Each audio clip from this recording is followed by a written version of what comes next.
C'est la Minute Pia Pia. Hello, Alora, bonjour, bonjour.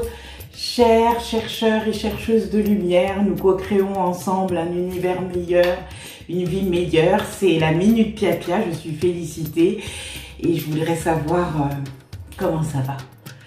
Est-ce que vous avez passé de bonnes semaines? Je l'espère. Et je vais vous demander aujourd'hui de vous accrocher parce qu'on va parler d'un domaine particulier, puisque nous allons parler de magie noire, mauvais sort, mauvais œil. Tout d'abord, j'explique un petit peu pourquoi je peux me permettre de parler de ça, si vous permettez. Je peux me permettre parce que j'ai été victime de ça. J'ai été victime de magie noire et d'empoisonnement. Les empoisonnements dits traditionnels, c'est-à-dire on n'utilise pas de l'arsenic, sinon je ne serais plus là, mais des produits beaucoup plus subtils et qui vont nuire à la vie, etc., vous conduire dans des situations telles que normalement, quand on fait ça, je suis originaire d'Afrique, donc ce sont des produits d'Afrique, la personne finit par être tellement déprimée qu'elle se suicide ou elle perd la tête ou un truc, ça paraît finalement médicalement explicable, alors que pour les gens qui sont du pays, tout le monde sait que l'origine est de la main humaine. Vous voyez ce que je veux dire? En ce qui concerne la magie noire, c'est un petit peu la même chose. Je vais développer ça tout à l'heure. Je vais essayer de ne pas prendre trop de temps là-dessus parce que je ne veux pas donner de l'énergie à ce qui est maintenant de l'histoire ancienne, mais c'est une façon de vous expliquer pourquoi j'estime que dans ce domaine, je peux quand même me permettre de parler un peu. Je veux aussi dire une chose, c'est que je ne suis pas une spécialiste, ça c'est fondamental que vous le sachiez. Je ne suis pas quelqu'un qui ôte le mal des gens, mais effectivement, ça aussi je vais développer. J'ai découvert accidentellement que je suis ce qu'on appelle une passeuse d'âme, c'est-à-dire quelqu'un vers laquelle les entités qui sont prisonnières sur cette dimension, etc., vont aller dans l'espoir d'être libérées et de pouvoir enfin quitter cette terre, quoi. C'est quelque chose qui me vient certainement de mes grands-parents, mais comme ma mère n'est pas au courant de ce genre de pratique, etc., et que j'ai grandi avec elle, je n'ai pas été élevée dans l'idée de savoir comment me libérer de tout ça, ce qui explique pourquoi je n'en fais pas ni une profession, ni un travail. Là aussi, je développerai plus tard, si vous le permettez. Je veux juste commencer par parler de ça. Juste. Magie noire, mauvais œil, jinx, tous ces trucs-là. Là. D'où ça provient? Honnêtement, je ne sais pas. Je sais que c'est un travail sur des énergies lourdes. Je sais que ça ne peut aussi être actif sur une personne que si elle a en elle une part, dans ce que j'appelle moi les mémoires, qui va pouvoir être activée et permettre à cette énergie négative de prendre racine. Alors oui, j'ose le dire, lorsque vous êtes envoûté, il y a une part de vous qui a été d'accord pour que ça se passe, consciemment ou inconsciemment. Je ne suis pas en train de dire que c'est de la faute de la personne qui a été envoûtée. Je suis juste en train de dire qu'en elle, quelque chose est actif qui permet que ça puisse prendre place. Qu'est-ce que je veux dire par là? Je vais revenir à l'Égypte antique, puisque c'est l'époque où, en Afrique en tout cas, ces énergies qui existent depuis des millénaires et qui ont toujours été utilisés par ce qu'on appelle des sorciers, mais qui étaient des grands prêtres à l'époque, ou des grandes prêtresses. Si vous voulez, en Égypte ancienne, ça a pu être régulé en quelque sorte dans des livres, sur des parchemins de papyrus. De quoi parle-t-on? Nous allons parler de la loi de Marat. C'est une loi qui existait dans toute l'Afrique subsaharienne et qui existe finalement dans tout le monde dit primitif. C'est la loi de l'équilibre. Autrement dit, vous ne pouvez pas attaquer quelqu'un s'il n'a pas à un moment donné porté atteinte à la loi de l'équilibre. Il faut qu'il y ait eu provocation pour que le sorcier ou la sorcière ait le droit d'agir. Qu'est-ce que j'entends par là? Prenez votre humble servante. Je suis donc sur le spectre de ce qu'on appelle Asperger. C'est-à-dire, c'est une forme d'autisme particulier. Et les Asperger, ce que nous on a, c'est que, on fait rouler notre bouche. Quand on parle, on dit des choses et ça ne nous gêne pas si ça blesse les gens en face. Parce qu'on dit des choses qui nous paraissent vraies.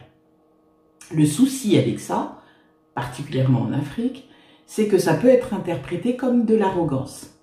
Or, l'arrogance dans les livrets de la loi de Math est quelque chose qui peut être puni. Vous voyez ce que je veux dire? Donc, j'ouvre ma bouche sur un sujet et je donne à un sorcier ou à une sorcière la possibilité de dire « cette fille-là, on va lui faire fermer sa bouche ». Vous commencez à comprendre? Est-ce que ça vous dit quelque chose autour de vous?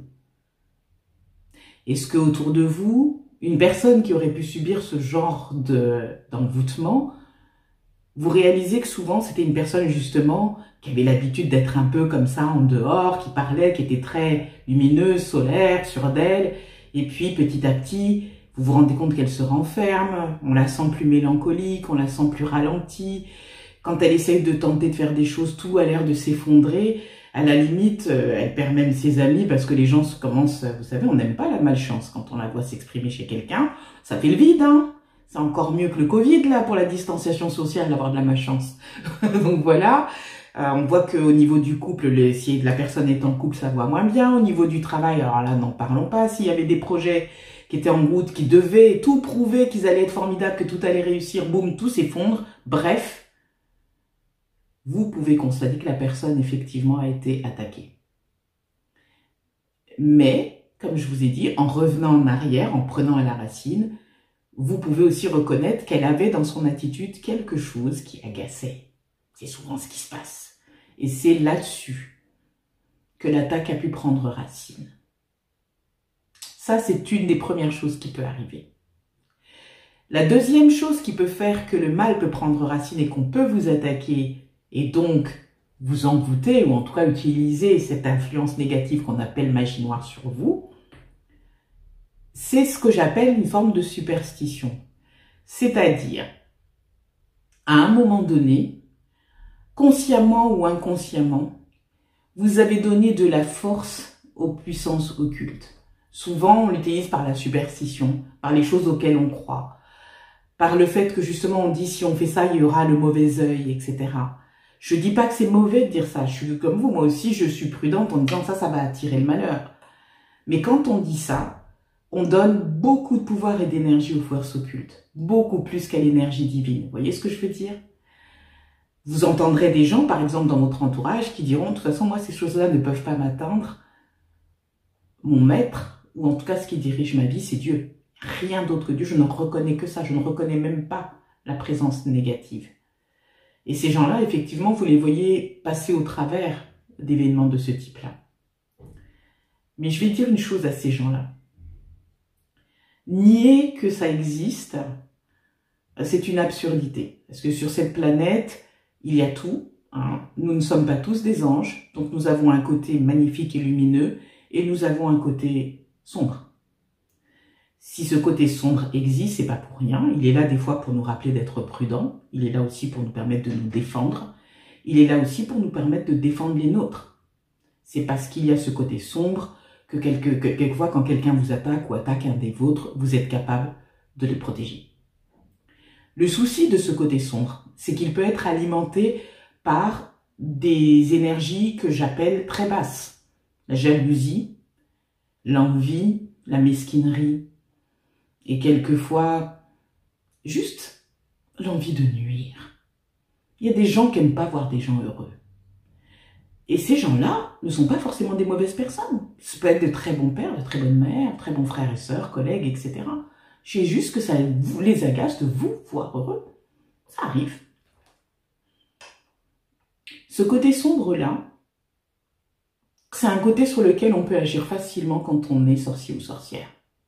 Et nous l'avons tous. Ce qui fait que la plupart du temps, nous pouvons être atteints par ces pratiques. Même si on clame haut et fort Dieu est mon maître, parce qu'on a ce mauvais côté. le côté qui vous fait dire du mal de la cousine Germaine, qui vous fait critiquer votre voisin, votre patron, votre chef, qui vous fait insulter votre télévision quand il y a un homme politique qui passe, etc. C'est un terrain magnifique pour un sorcier ou une sorcière. Parce que là-dessus, tout le travail occulte peut prendre racine. Vous commencez à comprendre. Et il y a la troisième chose. Justement, on repart de ces histoires de superstition. Il y a le fait d'être quelqu'un qui tout le temps se protège avec toutes sortes de fétiches, de machins, tout ça. Je dis pas que c'est une mauvaise chose, une fois de plus, parce que là où vous mettez votre croyance et votre énergie et votre lumière, c'est là que vous mettez la réalité de votre vie. Mais quand vous utilisez tout ce type de protection, ça veut dire en gros que vous estimez qu'il y a un pouvoir à l'extérieur qui est extrêmement puissant et qui peut vous nuire, et vous lui donnez énormément de place. À partir de ce moment-là, un sorcier et une sorcière peut tout à fait interagir dans votre vie. Voilà, ça ce sont à peu près les trois grandes lignes. On peut écrire tout un bouquin là-dessus, je ne suis pas une spécialiste, vous pouvez trouver ça, je suppose, en ligne. Mais ce sont les trois grandes lignes pour la vie de gens comme vous et moi, de gens du quotidien, de gens qui quand même sont des gens bien, mais qui quelquefois oublient qu'ils ont aussi des côtés qui sont pas si cool que ça, quoi.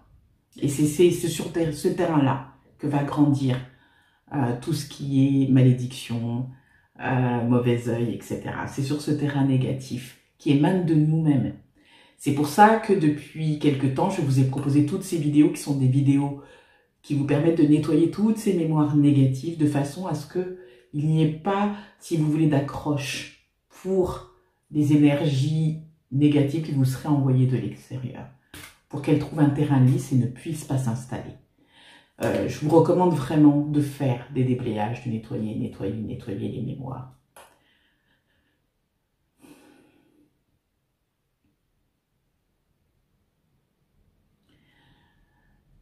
Que se passe-t-il lorsque, même si vous avez fait ça, vous sentez justement, que ce soit chez vous ou chez quelqu'un de votre entourage à qui vous tenez, cette espèce de ralentissement qui vous dit « il y a quelque chose de pas net ». Déjà, une première chose, c'est qu'en général, c'est l'extérieur. Ce sont les amis, et vraiment des amis qui vous apprécient tel que vous êtes, qui veulent vous voir être heureuse dans la vie, des vrais amis, qui vont se rendre compte qu'il y a quelque chose qui ne va pas. C'est rare que de soi-même, on s'en rende compte. Ce qu'on réalise soi-même, c'est qu'on est un peu fatigué ou en ce moment, j'ai pas de chance. Enfin, c'est beaucoup plus subtil. Mais les amis de l'extérieur, eux, voient vraiment le changement dans votre vie. Et si vous avez un ou une très bonne amie, il ou elle vous en fera part. À partir de ce moment-là, qu'est-ce qu'on peut faire? La première chose, c'est de toute façon l'œuf, comme je vous avais montré dans une des vidéos, qui permet un petit peu d'établir est-ce qu'il y a quelque chose qui a été fait. Je re-explique que pour cet œuf, alors je ne m'y connais pas, on me l'avait fait à l'époque pour détecter s'il y avait du travail à faire ou pas. Ça part du fait que quand vous frottez bien l'œuf, il produit une certaine chaleur. Quand il produit une certaine chaleur, les bulles d'oxygène qui sont dans le blanc de l'œuf, normalement, s'évaporent, elles sont plus là. Et quand vous cassez l'œuf, il ne devrait plus y avoir de bulles d'oxygène. S'il y en a encore, malgré toute cette chaleur qui a été dégagée, qui normalement aurait dû permettre à ça de s'enlever, c'est qu'il y a quelque chose qui a été fait. Si le blanc d'œuf a commencé à cuire, ça veut dire en plus qu'il y a une présence et qu'il va falloir travailler. L'œuf n'est juste qu'un indicateur. Alors, je sais, d'autres guérisseurs utilisent l'œuf pour enlever tout. Dans mon cas, Margarita utilisait des formules, utilisait l'œuf, et effectivement, le mien, il y avait tout, il y avait les bulles, il était à moitié cuit, il y avait du sang, et surtout, il sentait extrêmement mauvais. Ce qui voulait dire qu'il y avait quelque chose, au point qu'elle a même pas voulu que ça parte dans ses toilettes, il a fallu aller dehors. On a jeté tout, le verre, le machin, et c'est vrai que c'était une infection, ça puait sérieusement. Elle a jeté l'œuf, etc., mais c'était pas fini. À partir de là, elle m'a fait faire des bains purifiants. C'est une chamane. Elle m'a fait faire des bains purifiants qui ont permis de libérer beaucoup de choses. Mais vous savez, ça n'a pas suffi avec Margarita. Ça, on en parlera plus tard. Ça n'a pas été la seule chose. Mais ce que je veux dire par là, c'est qu'il y a des indicateurs qui vous permettent de savoir qu'il y a quelque chose. Maintenant que vous savez qu'il y a quelque chose, qu'allez-vous faire? Ce que je recommande, c'est déjà Prenez pas les annuaires, ou n'allez pas sur internet taper guérisseur. Non, non. D'abord parce que c'est un business qui est très lucratif, vous allez trouver beaucoup de gens. Hein, c'est quelque chose qui rapporte beaucoup de sous. Et quelquefois, même quand quelqu'un ne vous demande pas de l'argent, c'est encore pire parce qu'il va vouloir avoir du pouvoir sur votre vie. Donc, niet. Par contre, écoutez bien le bouche à oreille. Comment? Non, vous n'allez pas sortir dehors et dire aux gens, je cherche quelqu'un qui peut faire ça. Parce que ça aussi, c'est non. Vous allez faire ce nettoyage énergétique, un déblayage. Vous allez vous mettre en relation avec l'énergie divine et vous allez demander, que vous l'appeliez Père, Mère, Seigneur, je te remercie pour ton amour. Je te remercie pour ta protection qui s'exerce dans tous les aspects de ma vie. Je suis face à un problème qui me dépasse aujourd'hui, mais toi, tu sais quelle est la solution. Tu sais quelle personne pourra m'aider à me libérer de cette énergie négative qui entrave ma vie. Je te demande de me guider. Je te demande de m'ouvrir les yeux. Je te demande de me permettre de saisir l'opportunité quand elle se présente. Je sais que ce sera la meilleure personne pour moi et pour le problème qui m'accable. Et je t'en remercie. Et c'est fait. Merci. Tout ce qui ne va pas dans ce sens, annule, efface, supprime, détruit et décrée, dans toutes les dimensions, présent, passé, futur, un Dieu liard de foi, jusqu'au zéro initial. Et c'est fait. Merci. Vous pouvez ajouter Amen, ainsi soit-il, tout ce qui va dans le sens de ce qui, dans votre système d'inconscient et de pratique, dit que vous avez fait une prière. Quand vous partez de cette prière-là, faites comme d'habitude. Ne commencez pas à chercher partout, faites confiance. Vous avez mis en route votre GPS et on va vous guider vers la meilleure personne pour ça. Avant de vous raconter mon histoire, permettez-moi de vous dire encore autre chose. Les églises orthodoxes sont extrêmement bien équipées pour ça, parce qu'elles ont continué au fur et à mesure des siècles de former des prêtres pour libérer les gens de toute atteinte occulte sur les personnes. Je parle de l'église orthodoxe parce que l'église catholique, pendant un moment, a laissé tomber ça et a estimé que c'était un cas sur machin. Ils ont confondu possession et magie noire. Ça n'est pas du tout la même chose. Mais ça, c'est parce qu'ils n'avaient plus de formation là-dessus. Apparemment, ils reforment des gens. Ça, c'est autre chose. Mais je sais que l'église orthodoxe n'a jamais cessé de former des gens là-dessus, sachant très bien que l'homme est un loup pour l'homme et que quelquefois, il n'y a pas besoin d'un démon extérieur pour que quelqu'un vienne essayer de vous pourrir votre vie. Autre chose, l'église orthodoxe en général ne demande pas d'argent. Alors pourquoi je suis si à cheval là-dessus? C'est pas mauvais de demander de l'argent. C'est pas ce que je veux dire. Mais souvent ce qui se passe, c'est que si vous gagnez votre vie en libérant les gens de choses négatives, vous pensez bien que vous allez faire en sorte que la personne revienne. Normalement. À moins que vous en foutiez totalement, c'est ce qui va arriver. C'est-à-dire que ça va être comme un abonnement, une carte Navigo, tous les mois, il faut que vous reveniez. Je trouve pas ça si efficace que ça.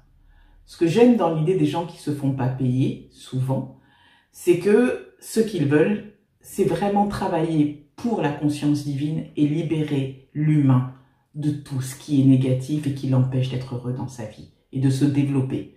Parce qu'une personne qui se développe dans sa vie fait grandir le monde. C'est ça que nous, des fois, avec nos mentalités un petit peu de jalousie et d'envie, nous avons du mal à comprendre.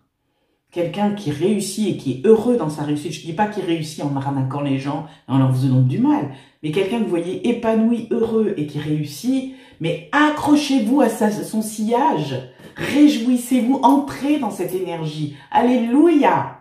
Parce que quelqu'un qui est dans cette énergie-là transforme le monde pour le meilleur. Donc vous aussi, à votre tour, vous allez vous transformer le monde pour le meilleur, vous voyez ce que je veux dire. Donc allez avec ces gens qui entrent dans la lumière divine pour libérer les gens, c'est quelque chose d'extraordinaire. Parce qu'ils ne font pas ça pour le profit, mais pour le bien de l'humanité. C'est pour ça que c'est intéressant. Il y a aussi les gens qui font ça gratuitement, mais qui vont vous demander de revenir chaque semaine et d'adhérer à tel groupe, tel machin, tel truc. Ça, ce sont ceux qui sont en train de fonder des sectes. Tombez pas dans le panneau, s'il vous plaît. C'est pour ça qu'il faut utiliser cette prière. Cette prière vous permettra vraiment d'aller vers les bonnes personnes. Autre chose, il y a effectivement les tradis praticiens. Chez nous, on les appelle les sorciers, les guérisseurs, que vous pouvez aller voir. La plupart du temps, ils se font pas payer ou ils se font payer en nature, des poules, poulets, j'en sais rien, des tissus, des trucs pour la maison, de l'huile ou j'en sais rien. Ce sont des gens qui travaillent véritablement pour l'énergie divine et aussi pour établir la loi de Math. La puissance est dictée par les ancêtres.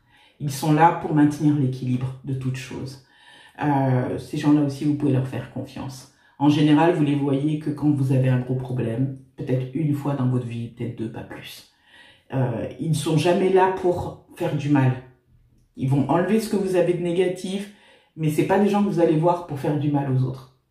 Ils ne travaillent pas dans cette énergie-là. Vous pouvez leur faire confiance.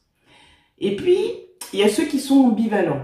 C'est-à-dire, ils peuvent vous envoyer le truc, et ce sont des gens qui sont capables aussi à leur tour de faire du mal ou qu'on va consulter justement pour pratiquer des actes de magie, etc. Je ne suis pas suffisamment, je dirais, renseignée et formée pour vous dire il faut vous méfier ou repérer ci ou ça. Je ne le suis pas.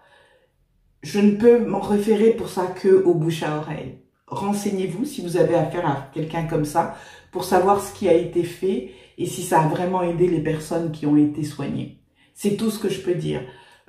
J'ai une cousine qui a eu affaire à quelqu'un comme ça et apparemment ça l'a aidé. Donc, que puis-je dire?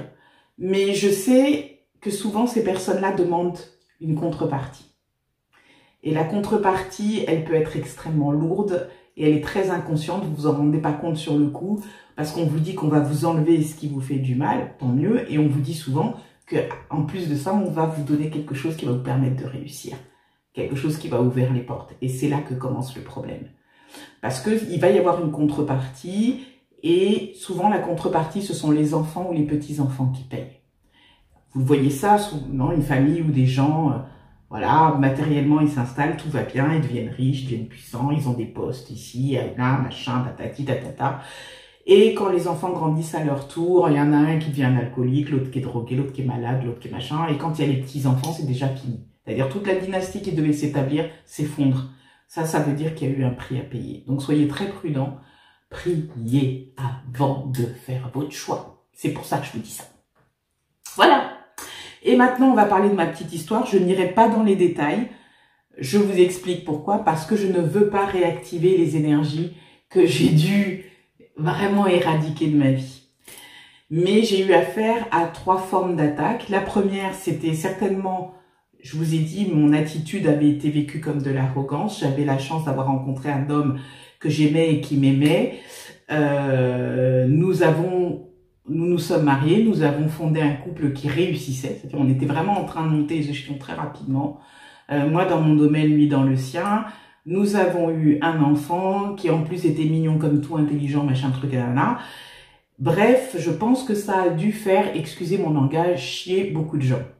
Et surtout, ma grosse erreur a été de décider d'amener tout ce monde-là au Cameroun pour les présenter à ma famille.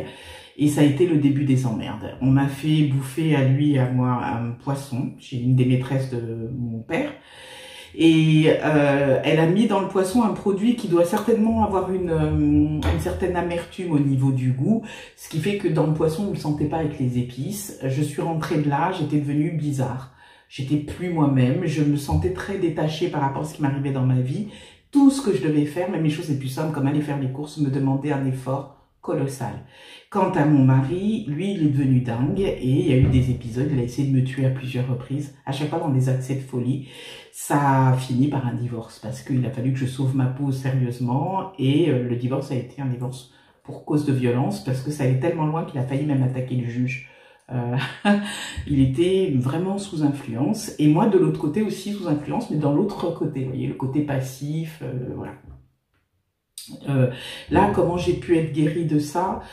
J'ai été guérie de ça pour ce truc-là, c'était Margarita. C'était vraiment ça. C'était Margarita qui a aidé beaucoup. Par la suite, celui qui était déjà mon ex-mari a rencontré une femme antillaise qui a estimé qu'il fallait que je meure pour qu'elle puisse l'épouser, je suppose pour des raisons que je ne comprends pas, mais ça c'était ses raisons. Comme je suis assez naïve, je me disais que je voulais qu'elle soit bien avec mes enfants, donc je trouvais chouette qu'elle cherche à se rapprocher de moi. Elle était allée aux Antilles avec mes fils et mon ex-mari. Elle est revenue avec une bouteille de punch coco comme cadeau. J'ai trouvé ça très gentil de sa part. J'ai commencé à boire le truc, j'ai même pas fini la bouteille, mes cheveux sont tombés, j'ai commencé à maigrir. J'ai maigri au point que je ne pouvais plus m'asseoir sans avoir mal, je m'asseyais sur mes os.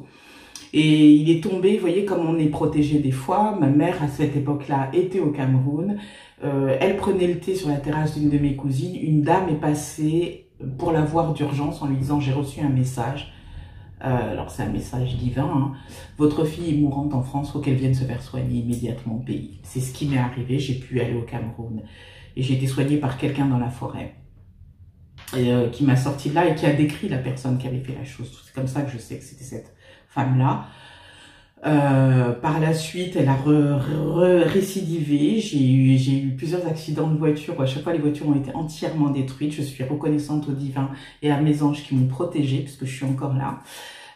Mais elle a vraiment cherché à me tuer jusqu'au point où à 4 h du matin, j'ai un coup de fil de mon ex-mari qui pleure et qui me dit « je veux pas me marier ».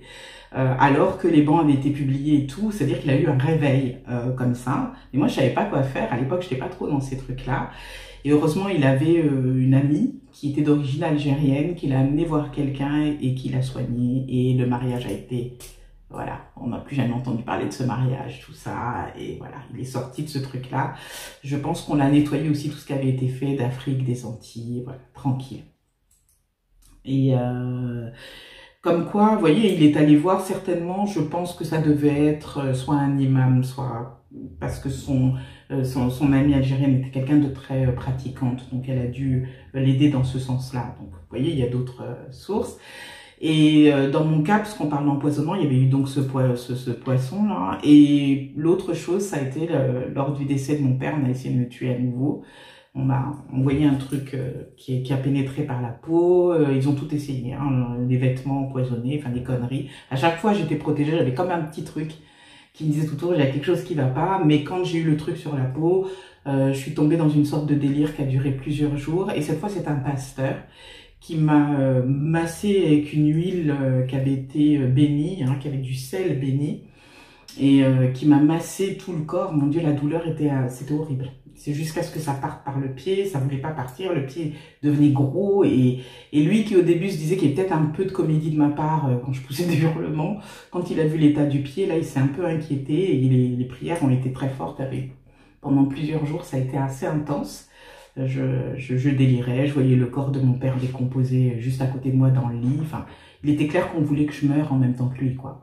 J'étais à nouveau très protégée, je m'en suis sortie. Mais il y avait encore, je suis rentrée en état de choc. On appelle ça syndrome post-traumatique. Je suis rentrée en état de choc et surtout, dans ma famille, personne n'avait envie d'en parler avec moi. J'étais vraiment seule avec ce traumatisme que j'avais subi de découvrir la méchanceté des gens. C'était vraiment une chose qui m'était très étrangère. Et là encore, prière, hein, pour être guidée vers la meilleure personne. Et j'accompagne une copine qui devait voir quelqu'un justement qui la traitait.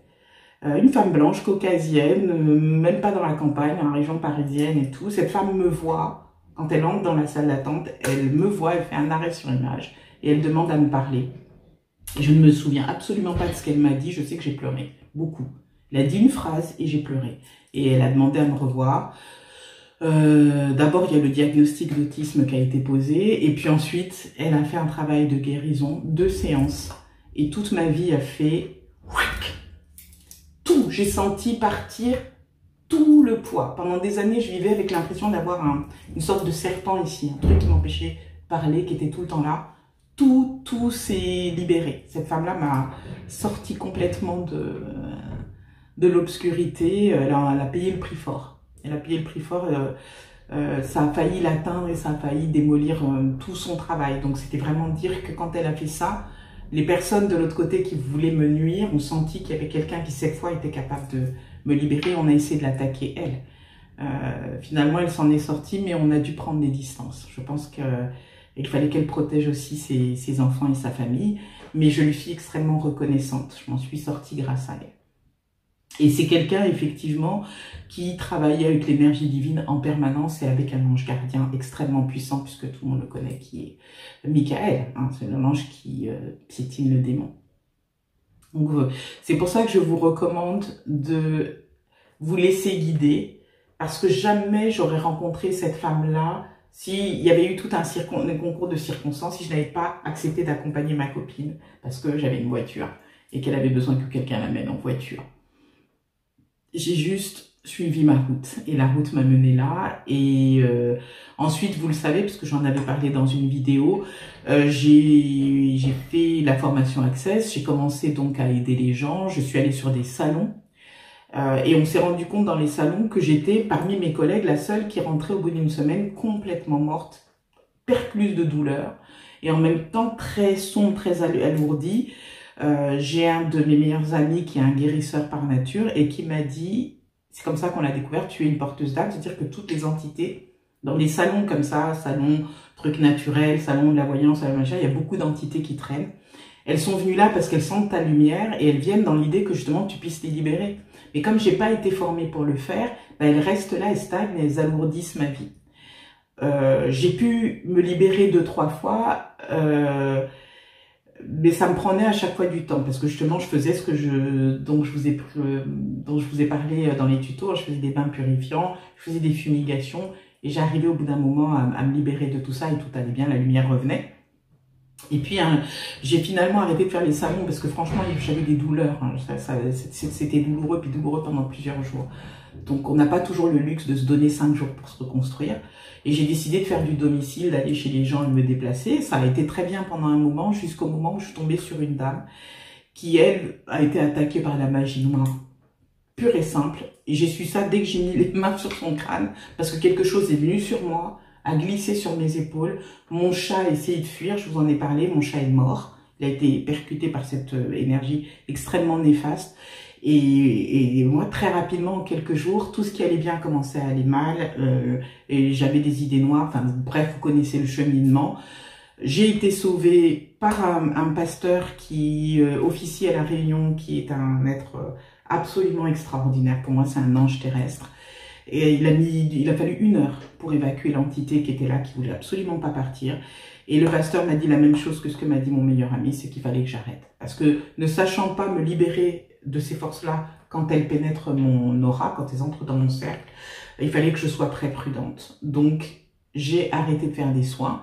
Et c'est parce que quand j'ai arrêté de faire des soins, que l'appel était encore là d'aider, parce que ça fait vraiment partie de ma nature, que j'ai commencé à faire ces vidéos. En me disant, ce que je ne peux pas faire physiquement, je peux le faire énergétiquement et à travers la prière. Voilà. Donc maintenant, vous savez tout. J'espère que ça vous a aidé. Je vous recommande vraiment, si vous sentez que vous avez des symptômes qui disent que vous avez certainement été victime de choses négatives, de commencer par vous demander ce qui en vous a entretenu cette chose négative. Rappelez-vous ça. Commencez par faire un nettoyage d'abord. Il y a des vidéos qui vous disent comment. Ou alors, si vous avez vos propres prières, allez-y. Il y a la prière aussi de Saint-Cyprien qui est extrêmement puissante aussi, que vous pouvez utiliser. Et si ça ne suffit pas, alors faites une prière pour aller trouver, faire apparaître sur votre chemin la meilleure personne pour vous aider à vous libérer. Si vous êtes vous-même un soignant ou quelqu'un qui libère les gens, sachez que vous avez besoin d'avoir quand même quelqu'un qui va vous aider. Hein, même s'il y a l'Éternel qui est là, pour les gens qui sont chrétiens, vous savez bien que le Christ avait formé ses apôtres pour qu'ils puissent le faire. Ça veut bien dire que même si vous avez un accès direct à Dieu, quelquefois, justement parce que nous avons cette ambivalence en nous, nous avons besoin de quelqu'un qui a ce recul et qui va pouvoir nous aider à nous en sortir. Si je n'avais pas rencontré de telles personnes qui reconnaissent ma puissance énergétique, il y en a, j'ai des tas d'anecdotes, j'ai pas rencontré que des gens bien. Il y a des gens qui ont vu cette lumière et qui ont voulu la prendre pour eux, hein, et des guérisseurs très connus. Je dirais pas des noms, mais il y a eu des sales trucs qui se sont passés. Donc et parce que j'allais les voir sur conseil de la personne et sans me poser et sans faire une prière qui me dirigeait d'abord. Maintenant, je fais lourd léger. Un truc comme ça, j'interroge d'abord mon intégrité. Si mon intégrité dit non, même si on me dit il faut voir une telle personne, c'est niet. Hein? Vous savez déjà ce qui est bon pour vous. Confiez-vous à la présence divine et vous allez voir que vous allez faire des miracles pour votre propre vie et pour la vie des gens qui vous sont chers. Voilà, la minute pied à pied, c'est fini. Alors là, qu'est-ce que j'ai été longue, je suis désolée que ce soit aussi long. J'espère que ça vous a apporté beaucoup de choses et que ça vous a aidé. C'est un sujet qui est tellement grave. De tout cœur, prenez soin de vous. De tout cœur, ne visez que le meilleur pour votre vie. De tout cœur, quand vous sentez venir l'obscurité, tournez la plaque et dites-vous, rappelez-vous à chaque fois, qu'est-ce que je veux? Ne vous laissez pas happer. Je vous souhaite le meilleur. On se dit à la prochaine et d'ici là,